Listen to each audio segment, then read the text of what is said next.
Hello everyone and welcome back. In today's episode we are gonna take a look at Bricolage Ahead. This is a game that has been released I think a couple of years ago, but there's a new version being released the past season. And I have this version. I don't know much about the other one. I know there are a few minor changes in terms of scoring, but I don't think it's the major one. So follow me at the table. I can show you how it plays and then I will tell you what I think about it. Here you have the main board of Bricolage Head. As you can see, there are some area where you're gonna place these two tokens, this yellow and purple. You have 6 of this location over here, and you will randomize the numbers that you will allocate in this location. So in this case, I took the yellow, so it's here, here, and I distribute all the other tokens in the other location. Then you're gonna have a bag full of tokens with different colors tokens, and what you're gonna do, you're gonna allocate an equal number of tokens corresponding to the number of items that you see here. For example, here we have 5 items, so we are gonna place 5 people tokens, 5 supporters, for example, like this. Here we have 3, so we are gonna allocate 2, and you're gonna do this for the older area of the board. Fast forward, I place all the tokens on the board. The board is made of 6 different regions. We have the diner, then we have the gas station, the school, we have the museum, we have the movie theater, and finally we have the parking lot. To complete the setup, you're gonna place this round marker over here, indicating that we are in round number 1, and then you're gonna place the 2 color for the 2 players here outside of the board. This is a scoring track, and we're gonna take a look at this scoring track a little bit later. Let's take a look at the other components. In the game, you're gonna have several tokens. You're gonna have the ladder tokens, you're gonna have the megaphone, you're gonna have the energy tokens, and then you're gonna have the victory points. Having set up the tokens beside the board, you're gonna take the deck of cards with a different location. You're gonna shuffle it, you're gonna draw 4 cards to give it to each player, and then you're gonna make river with 2 cards always available to any player. And finally, we have the most recognizable piece of components of this game, the kikai. The kikai in this game are made of 3 components: the feet, the body, and the head. You're gonna separate the 3 different components, and we're gonna make a 3 stacks face down, and then you're gonna reveal 3 feet, 3 bodies, and 3 heads. Before digging into the game, let's take a look or analyze how this kikai looks like. What feature do we have? We have energy. This is the cost that will be required to place one of these pieces on the board. This is the increments of supporter that you're gonna have on your personal board, and these are the benefit that you're gonna have every time that you do a special action that we're gonna see later on. And with all this set up, let's move on and set up the player board. Here we have the personal player board. Each player setup will consist of a player board where you're gonna have cubes placed on the top. You're gonna have for now cubes at 0, and you have gonna have these support tokens on the side. Additionally, each player will get 5 victory points. It will get a ladder.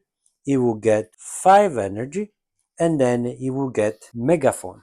And we said at the beginning of the game, you also get 4 cards. And now the setup will be finished by the 2 players in an order yellow, purple, purple, yellow. So a sort of a snake order. The players were gonna do in this case, let's say I'm the yellow player. I'm gonna take a foot of a kikai, for example, one like this. There, I'm gonna place it right there. After I place it there, I can take one of the cube energy and can place it in any location that touches the cinema. You see this area here, this color, and this indicates that these are the cinema location. Where can I place this? I can place essentially neither of these 2, but at the beginning of the game, I cannot place the kikai where there are the 2 squares. So I need to place it in this case right there. So I'm going to allocate that cube over there. So then the purple player is going to do the same. The purple player, for example, is going to place the bottom over there, and then it's going to place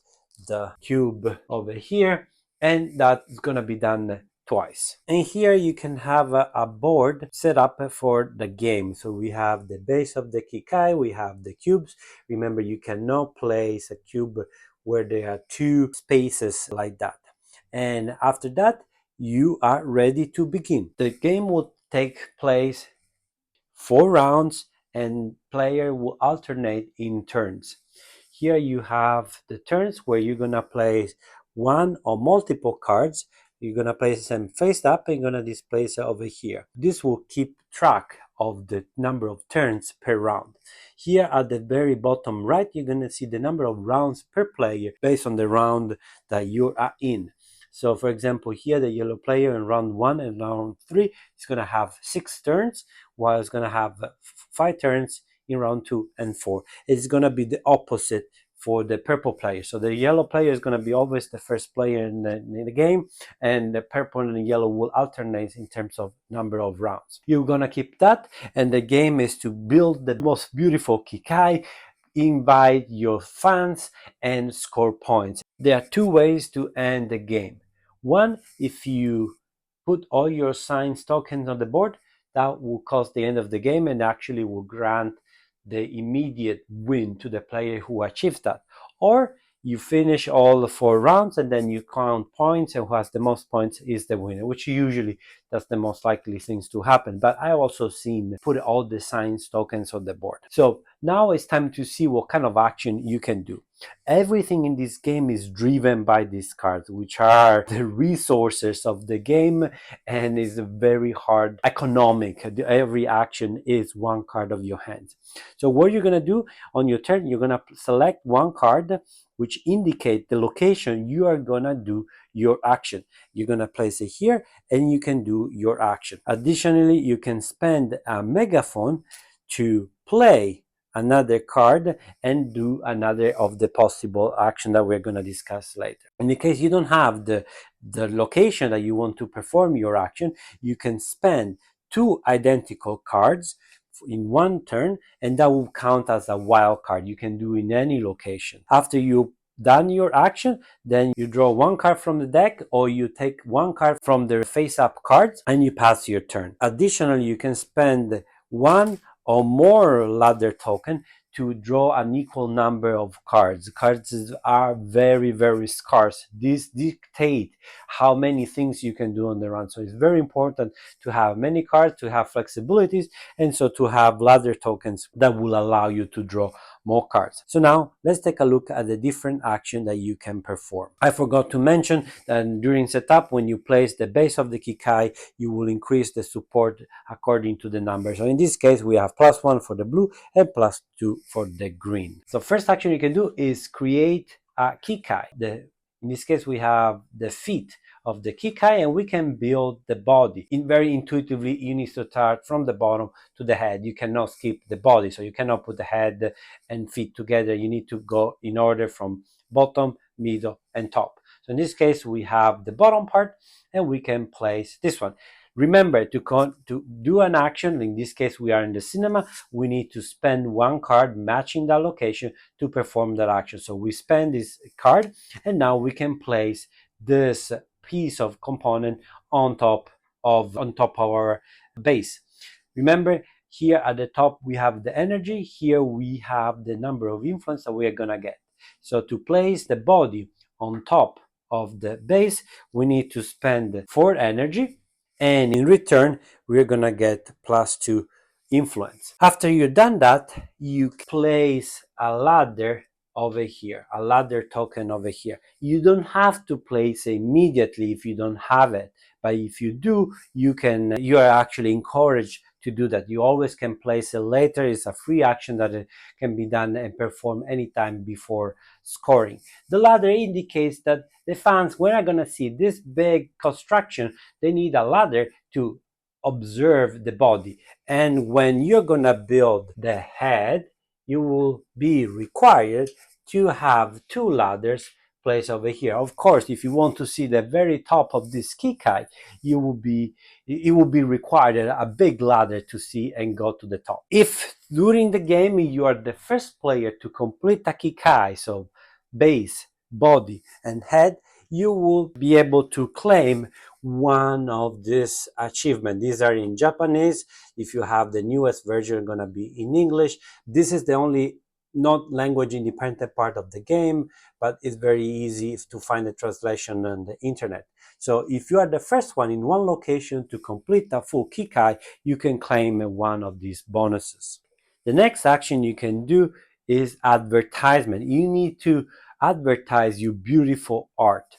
And so, for example, I'm going to play the gas station to indicate that I want to perform an action at a gas station. I'm going to do advertisement. When I do advertisement, I can spend 2 energy to place a cube. I can spend 4 energy tokens to place 2 cubes at the gas station. As a reminder, this colored area indicates the gas station. So I take these 2 cubes and I'm gonna place it here. I have to place them together. I cannot split them. So I'm gonna do like this. If I decided to place only one of them, so I spend 2 energy, I'm forced to place these cubes over here. So these 2 locations where you need to place 2 advertisement tokens, they have to be filled up in one single action. And I forgot to mention in the previous section that when you build a Kikai, you can build only 1 Kikai per location. The next action is gathering fan. So you want, after you advertise, you want to bring your fan in the location where you built your Kikai. And this is the route building aspect of the game. So you see this location, for example, the cinema is connected with one of my cubes to this location. But if I want to gather people from this location, I have to cross, for example, some of my opponent's cube. I can bring as many supporters as I want from any of the squares connected to my location for free. So in this case, I can take this person here and I can put it over there. Then I can bring as many supporters as the ladder fill up in these squares. So in this case, I have 3 pieces Kikai and I have all the ladders required, so I can bring all the fans. So on the maximum of 3 fans. So in this case, this is this for free. The problem is that now I want to have the other 2 and I can bring it from either this square or I can bring it from this square, but I need to pay energy to my opponent. So I can pay as many energy as the cost of the advertisement placed there to bring the equal amount of supporters. So for example, in this case, if I want to bring 2 supporters, I need to pay 8 energy. Remember, every cube is 2 energy. So 2 cubes here, so that means 4 energy to bring one of them. And if I want to bring the second one, I need to pay the 4, so a total of 8 to bring another one over here. So now I place all my supporters over here. When I place the supporters on my area, I trigger the rewards on my Kikai. I'm gonna take this guy here and I'm gonna show it. I always have to fill up from the bottom. So I brought 3 supporters. So I'm gonna get 1 megaphone, I'm gonna get 2 energy, I'm gonna get 2 victory points and 1 ladder. Again, I got this because I was able to bring all my supporters here. Let's say, for example, that I don't bring those supporters. I cannot afford it to bring 2 and pay for 8 energy to my opponent. I pay only 4, so I have 2 supporters there. What can I do? Well, I essentially can decide which rewards I want. Do I want the megaphone and 2 energy, or I want the 2 victory points and the ladder and the megaphone? I have this choice to make. Finally, you notice that something else happened here. I have empty a square. When you empty a square, you get a bonus. Every time you empty a square, you take one of these sign tokens and you're gonna place on the board. Every time I get a sign out of the board, which I can take in any order, I didn't have to take the first one. I could take the bottom one, whatever I want, whatever reward I want at that point. And here you see I get an advertisement token for free. I get a megaphone. I get the ladder. On top of that, I get the number of victory points here shown on the square. And remember, putting the sign tokens on the square is a way to end the game and win the game if you can pull it off and put all 7 tokens on the board. And finally, we get to the last action we see, which is the exhibition. The exhibition is the biggest way to get victory points. For the sake that I do the exhibition here on the cinema, what I'm gonna do is take all this pawn over here and put it in my player board. Then I can spend the megaphone to attract fans around my kikai. So I can spend one megaphone to attract the fans in the adjacent location. For example, here at the school, I have one red. Here at the parking, I have one green. But I can even go further. Let's say that there were fans here at the gas station. I can spend 3 megaphone to attract the most distant fan and bring it also on my board. Here on the top of the board it tells you that 0 megaphone for the fans on the place you activate, 1 megaphone to the adjacent one, 2 megaphone to the one too distance away, and then the furthest away you can spend 3 megaphones. So let's say that after the exhibition I got all these nice tokens. So I have 3 green supporters, 3 blue supporters, and 1 red. What I'm gonna do is simply multiply by the influence track over here. So 1 point for the red, then 2 points for each green. So 2 times 3 is 6, and then 3 points for the blue. So 3 times 3 is 9. So we go to the scoring track, and so I said 6 points plus 9 plus 1, that would be 16. And so I'm gonna do 1, 2, 3, 4, 5, 6, 7, 8, 9, 10, 11, 12, 13, 14, 15, 16. The round will continue until the yellow player will have taken 6 turns and the purple will have taken 5 turns. Let's say at the end of the first round, you're going to have a score track that looks like this. Remember, every time you cross this area, you get a special token or reward, and then you will score points at the end of each round. How are you going to score points? You're going to multiply the points over here by the value over here. So in the first round, the yellow player will multiply 5 times 4 for 20 points, and then purple player is going to be 4 times 4 for 16, and you will place the token back to 0. Then you will move the round tracker down 1, and you will continue the game. There's one exception. In round 2, every player will start with a yellow ladder. In round 2, the first player starting the round will be the purple one, alternating purple, yellow, purple. And again, remember the different numbers of turns. The game will end either when 4 rounds have been played or all the signs tokens have been placed on the board. Let's go back in and see what I think about it. And there you have it, bricolage head. From the rules, probably you recognize some brass type mechanics and theme. This route building, this system of the cards that dictate your action that you can do. You can spread around the board and the player will have to pay you lots of energy, currency to get things done. And I really like the idea that you can win and finish the game if you play all the science tokens. I'm not a very big fan of brass. It looks bad, first of all, and also I don't know, the theme is meh, and it's quite long. This game, it looks gorgeous. I know also the art is fantastic. I've seen the art of the new edition is also very good. It's a 2-player game. In 90 minutes it's done. It's crunchy and gives those feelings that I like in brass, but I don't like the overall experience because of the theme, because of the length of the game. Well, I can have everything I like in brass in a better package over here. So I really like it. It's something that I'm not gonna play all the time because I need to be in the mood, but when it is, it's something that really sings and something that I really enjoy playing. And if you made it so far, please don't forget to subscribe, like this video, share with your friends. You know the drill. This is not your first YouTube video, am I right? Thank you very much and see you next time. Ciao.